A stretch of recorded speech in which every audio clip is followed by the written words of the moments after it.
Morning, church. Nice to see you all this morning.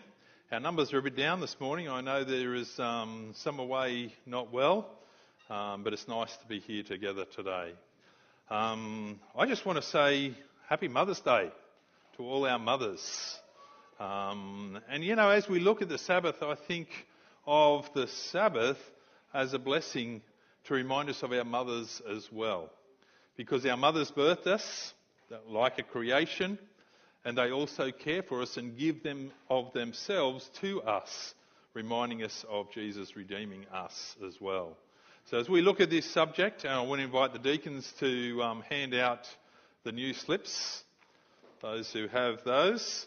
And I want to remind you that, remember that we're going through some beliefs that help bring us closer to God. And through that, we're actually showing you how you can share that with others. So I hope you're keeping these handy, reviewing them, so you are going to be equipped to share these with others when you get asked questions yourself. And remember that in there you'll see a lot of Bible texts. They're not necessarily to read out there for your own information. If they ask questions, those verses might help answer those. But the ones that you specifically read out, I've got there to read out those verses and then bring out those points. So I've tried to make it as easy as possible for you to have these notes. And remember, we also have Moulenbar's notes. Now, I'm doing this in two parts today. We looked at the Sabbath last week in the Old Testament, and we looked how the significance of Jesus describing the Sabbath to the Israelites who had lost that rest. They were working 7 days a week and they were not getting any rest at all. And how Jesus, when he brought them out, he didn't wait till Mount Sinai to reveal the Sabbath commandment. He actually showed them through the gift of manna. Now, manna means, what is it? Well, it was the bread from heaven, and it represented the bread of life that was going to come, which is Jesus. So today we're going to focus more on the New Testament, and we're going to see how that is portrayed and how it actually mirrors the Old Testament. Now, I asked you to remember two things last week, and you said, yes, you can do that. How did you go? What were they?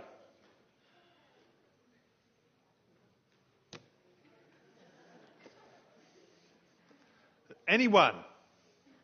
Put up your hand. I had all these people that assured me that they would remember that for next week. And what I wanted you to remember was that what happened at creation. We see that the world was in chaos, the world was in darkness. God came and shed light to the world, and he added complexity every single day until it was complete. And at the end of it, he said, it is very good. And he said, it is finished. You do remember. It is finished. And then he himself rested. And at that point, everything was in harmony with God. So he rested. He had this rest of not just resting from everything being in harmony with him. And so what he did on this day is he blessed it, he set it apart, and sanctified it for us living today. And we're going to see Jesus doing the same things that God did at creation. And the interesting thing is that Jesus was a part of that anyway. When we talk about God, when it says God created the heavens and the earth, it says Elohim, which is the plural name for God. So we're going to see how Sabbath ties in the New Testament to the Old Testament today. You know, when I was over in Jerusalem, I felt so blessed to actually be there on two Sabbaths, not any two Sabbaths, but two of their greatest festival Sabbaths. And that is Yom Kippur, which is like the Day of Atonement or the cleansing of the sanctuary Sabbath. And the other one was the Feast of the Tabernacles. And it was interesting for us going out on the Friday evening and going to the Wailing Wall or the Western Wall there where they all said their prayers. believing that that's where God's presence was, and coming into the presence of God on Friday night. And yeah, there was packed on Friday night. And the interesting thing to me was that the clothing was now different. They wore black most all the other times, the Orthodox Jews, but on this particular day they were dressed in white or white and black, representing the cleansing that God gives from sin. And I thought, well, that is beautiful. That is beautiful. The other Sabbath was the Feast of Tabernacles, which represented their wandering in the wilderness. And at this time, we went out into the streets and we saw people gathering together and coming together and having a really special occasion. And through my research, I've heard that we can actually learn a lot from the Jews because they make it a really special celebratory day. And they light 2 candles, at least 2 candles. I say at least 2 candles because some of them light a lot more. But they light 2 candles. One is to remind them of the very essence of what the Sabbath was in the commandment, was they were to remember and they were to keep. And that reminded them of the remembering part of the Sabbath, but the keeping, the setting it apart as a special holy day. And at this time, the candles represented that God is the light, and he created light, the very first thing that he actually created. And as I thought and looked at this beautiful, warm, festive atmosphere on this Friday evening as we walked the streets, people would talk to us and they would be saying Shabbat Shalom, which is actually, when I found out what that meant, is absolutely amazing, because sometimes we say Happy Sabbath, but for some people it's not a happy Sabbath because they're going through difficulties or pain or other things. But Shabbat Shalom means, it actually means, may God's grace and peace be with you no matter what you're going through. And I like that because God can give us peace no matter what we're going through. And so that was said a lot on this Friday night as we're walking through the streets. But it also made me think back at my experience of Sabbaths. It was interesting listening to Beverly's children's story, because mine was a little bit like that. I wanted that day to disappear quicker than it does. It was too long. It was too slow. It was just something that was, man, I can't wait till the sun to set on the Saturday evening and this day to be over.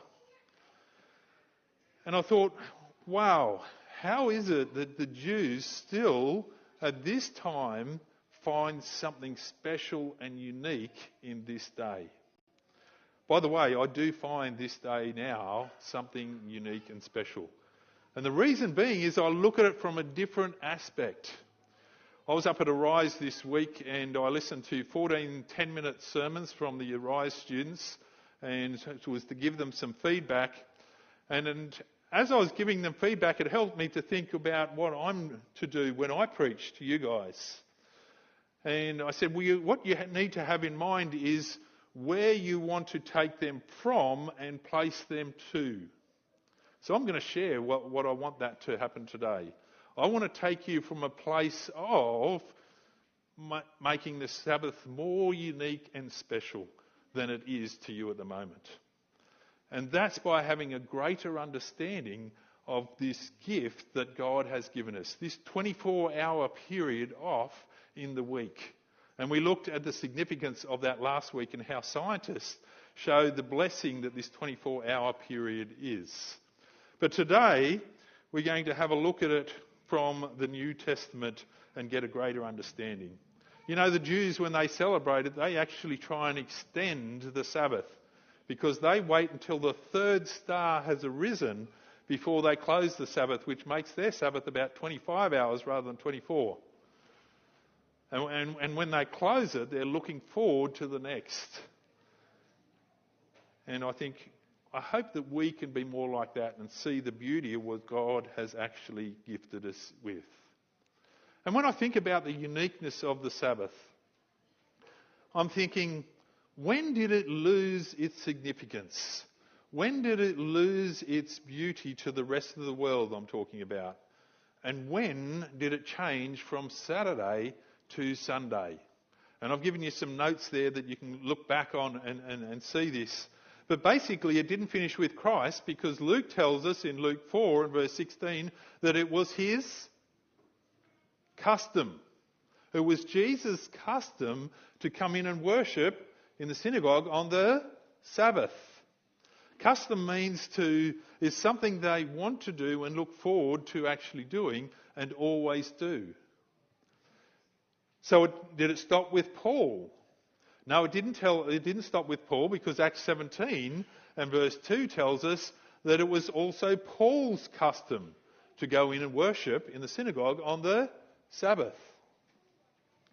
So maybe it stopped before the destruction of Jerusalem in 70 AD. No, it didn't. Because Jesus forewarned his disciples in Matthew 24, he says, pray that your flight will not be in the winter or on the Sabbath. So the Sabbath was still significant. The Sabbath was still important, we know, until at least 70 AD. When we do a search in history, we actually discover that the change didn't happen until the time of Constantine. Now, I know a lot of you might know who Constantine is, but for those who don't, he was a Roman emperor, and he went to battle another Roman emperor at the Milvian Bridge battle.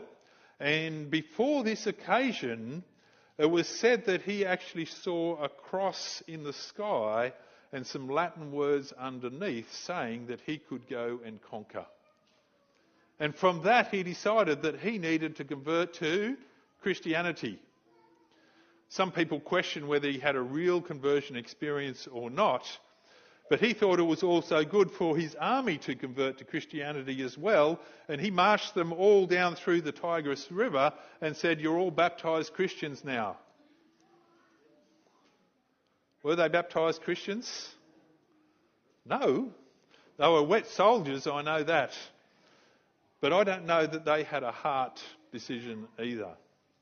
But during the time of Constantine in the 4th century, Constantine tried to convert his pagan friends to Christianity as well. And doing that, he thought, you know what, the easiest way to do it is to actually have Sunday as a day of worship as well. And so for a period of time, both days were worshipped. But through the anti-Jewish times of the era, a lot of Christians in that period of time decided to actually go away from the Jewish thoughts and processes, and they made their Sabbath on Sunday as well. Later on, we find that the Roman Church actually said that they changed, or claimed to say that they changed the holiness from Saturday to Sunday. And they say that all other Protestants in worshipping on that day agree that they have the power to change the day. It's interesting because a lot of other Protestants believe that they worship on Sunday because Christ rose on that day. But there is no biblical evidence for a change from Saturday to Sunday. But somewhere in that, they also many of us lost the significance of that 24-hour period. And that's what I want to start with today. I want us to look at Mark. We're actually not going to go there right now, but you can certainly read this later on. But in Mark chapter 2 and verses 27 and 28, we find that just before this period of time, the disciples are going and picking a few bits of grain, and they're rubbing it in their hands, and they're getting some food because they were hungry, and the Pharisees came along and they started to pick on them about working on the Sabbath. The Pharisees had made so many rules and regulations over the Sabbath that the Sabbath now was actually a burden to people. It was a bit like me when I was younger. It was a burden to me because of different reasons. And so Jesus actually said to them, what did he say?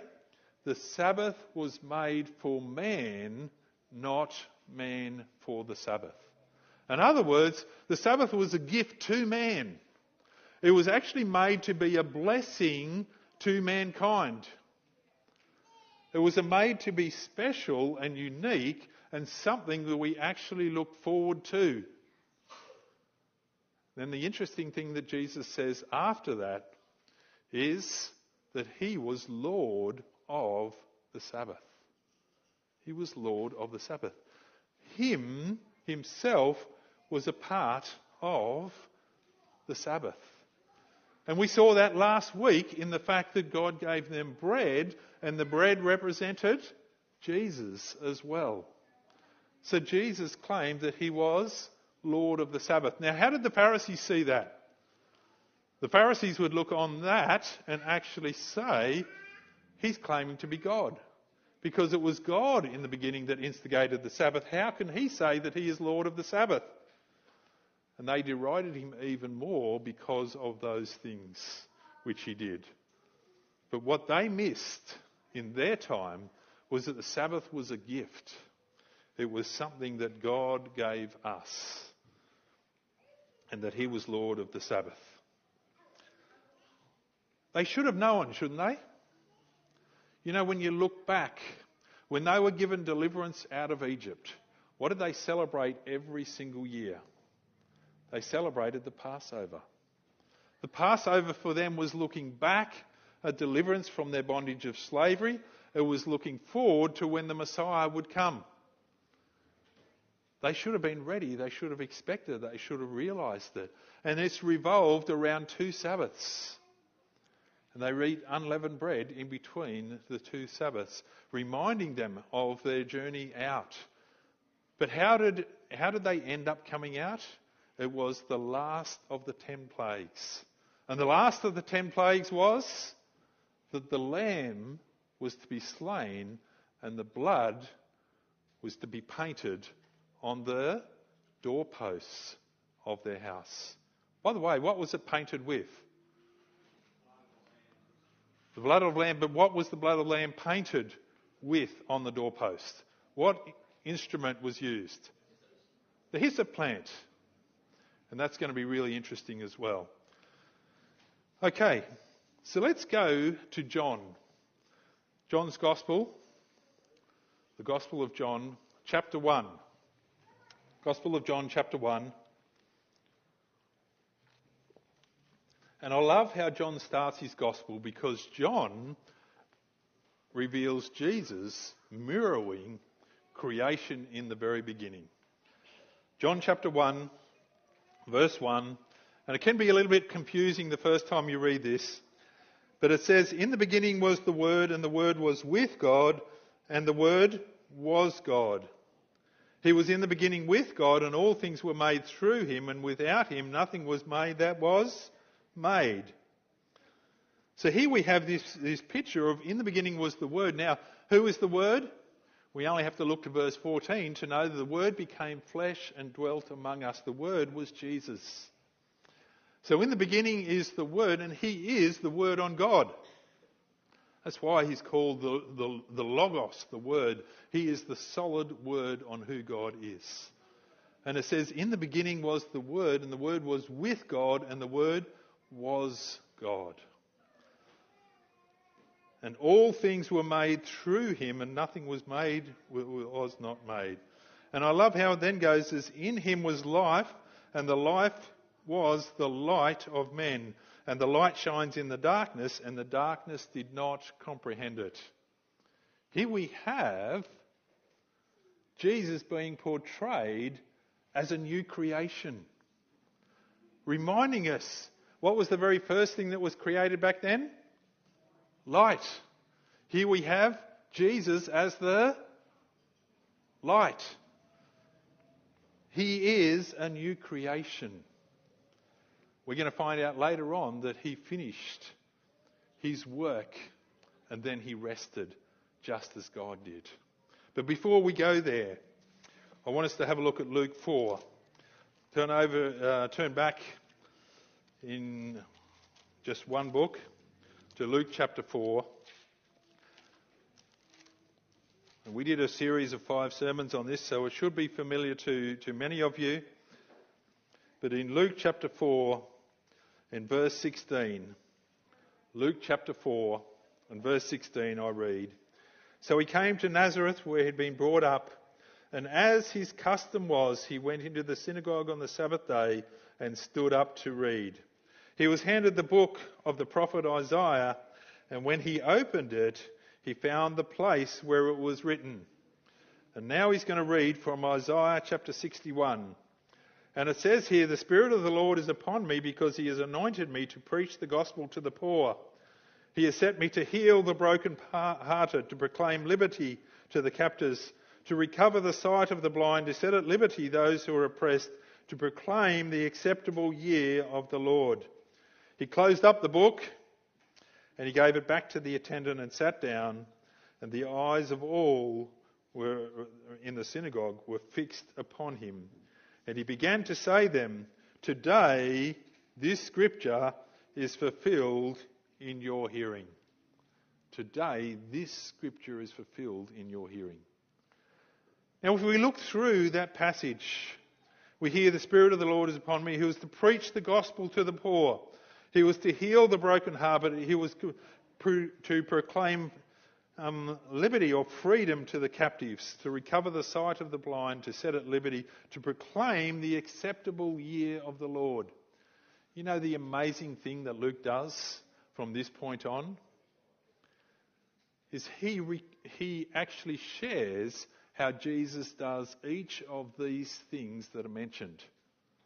But each of these things that are mentioned, Luke reveals that Jesus did them on the Sabbath.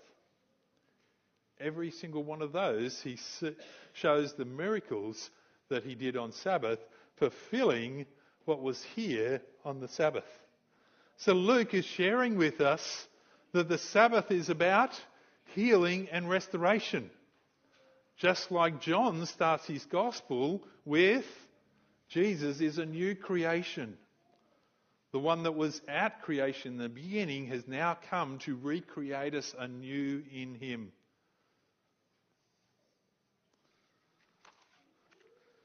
So let's have a look at John at that period of time.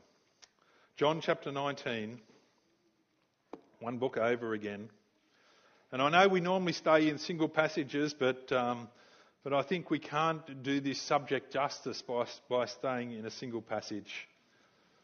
Let's go over to John chapter 19 and we'll look at verse 28. John chapter 19, verse 28. After these things, Jesus, knowing that all things were now accomplished, that the scriptures might be fulfilled, he said, "I thirst." Now a vessel full of sour wine was sitting there, and they filled the sponge with the sour wine, put it on hyssop, and put it to his mouth. So when Jesus had received the sour wine, he said, what did he say? "It is finished." And bowing his head, he gave up his spirit. You know, John uses a lot of symbolic language, and this sour wine that he uses here represents the punishment for our sin had been placed upon him. He took that for you and for me. And here, he gets to the point when his work had come to an end. You know, when you read this account, it's so moving when you look at what everything that Jesus did, what everything he went through for you and for me. And I can just imagine this sigh of relief when he was able to say, "It is finished."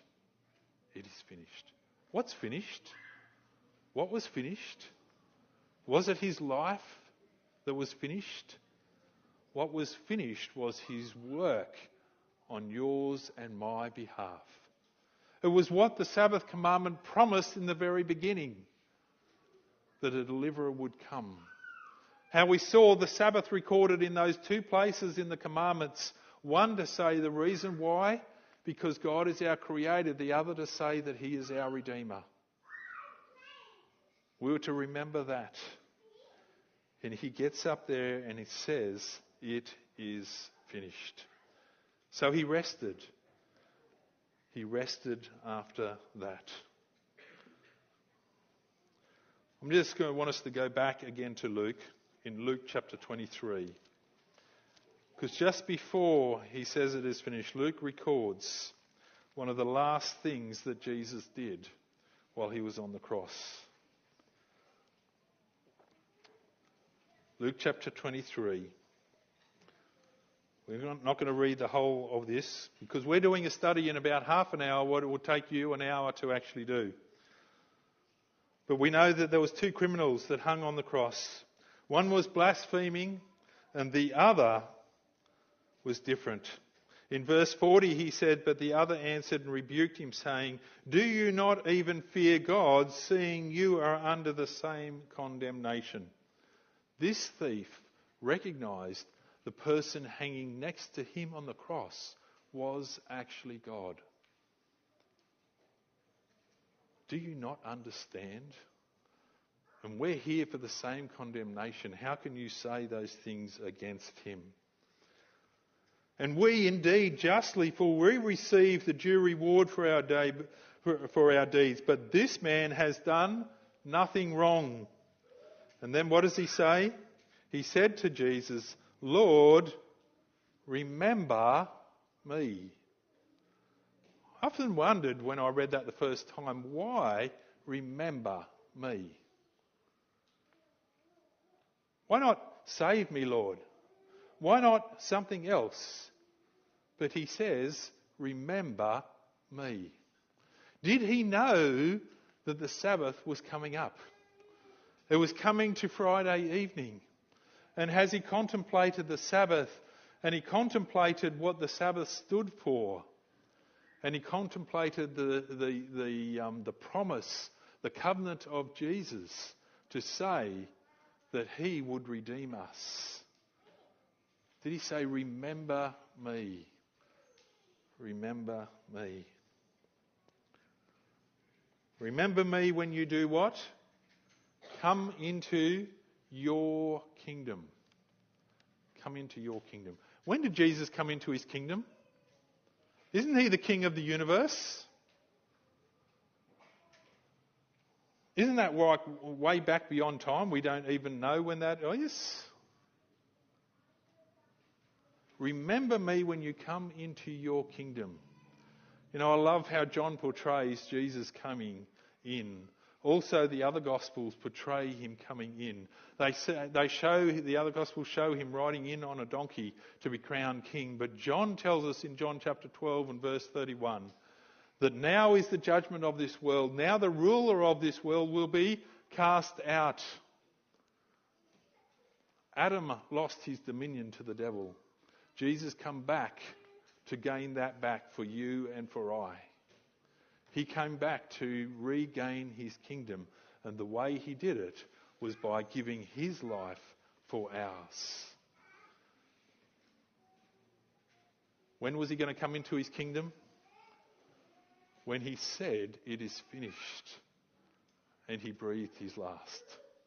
That's when he entered his kingdom.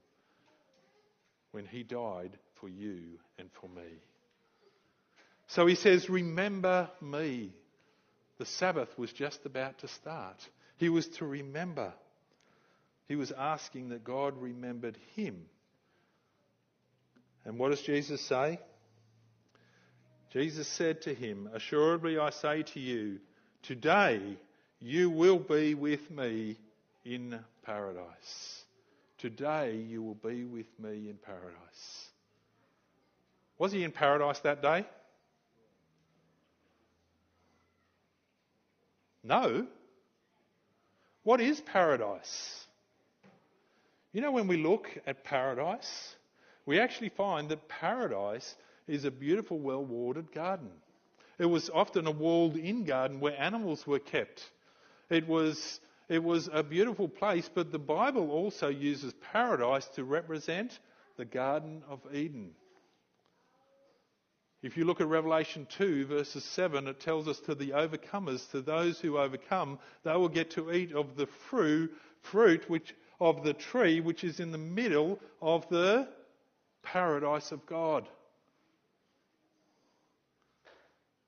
This paradise represents the Garden of Eden. It's taking us back to where God finished his work and he rested. Everything was in harmony with him. What I believe that Jesus was offering him was a peace like he'd never experienced before. Why? Because he now believed in what Jesus did for him. Because Jesus said, I'll assure you today that you will be with me in that place of rest in Eden, just like it was back in those days. It also reminds me of Hebrews chapter 4, verses 9 to 11, where it talks about there remains then a Sabbath rest for God's people. There remains, it still remains. And what was that Sabbath rest? What was that rest? It was the same rest that God had. It remains for you and for me. The Sabbath is a time to represent that we are right with God because of what Jesus did for you and for me. John 5 and verse 13 says, I write these things so that you can know that you have eternal life. I have people come to me at the end of the time and they go, I hope I've done enough. I hope I've done enough to get into heaven. I tell them some bad news. I said, you haven't done enough. But then I tell them the good news, that Jesus has done enough for you. And here, this thief on the cross, Jesus assures him that he can experience that rest that belonged to the Garden of Eden. So we see when we look at the Sabbath subject in the New Testament, it matches and mirrors what happened in the Old Testament. But it happens everything through Jesus and what he has done for you. Sabbath should be a time when you know, if you've given your life to Jesus, if you're following him, that you can have that assurance that you are right with him. You can experience that peace that he brings, and you can have true rest like no other rest can give you.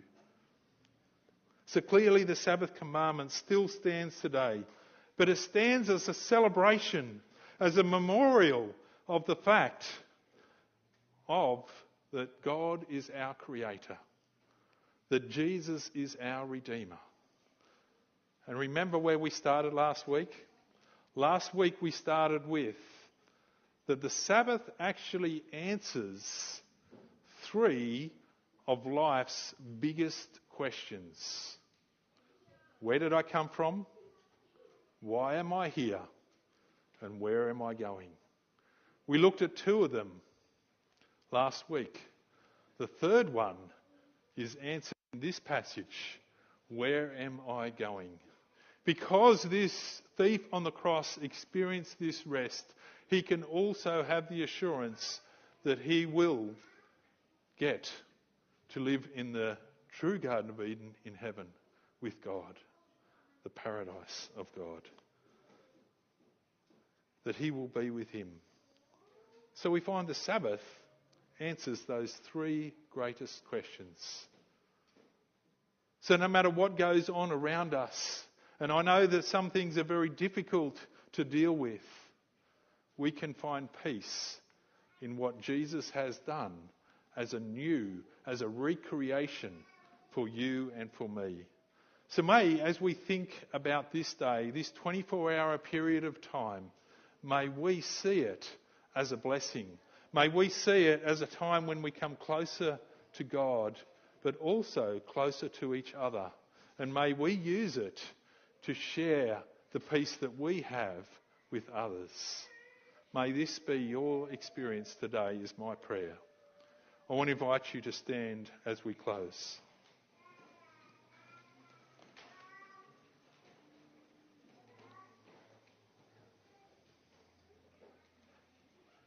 Dear Father in heaven, I just want to thank you for this amazing gift that you have given us.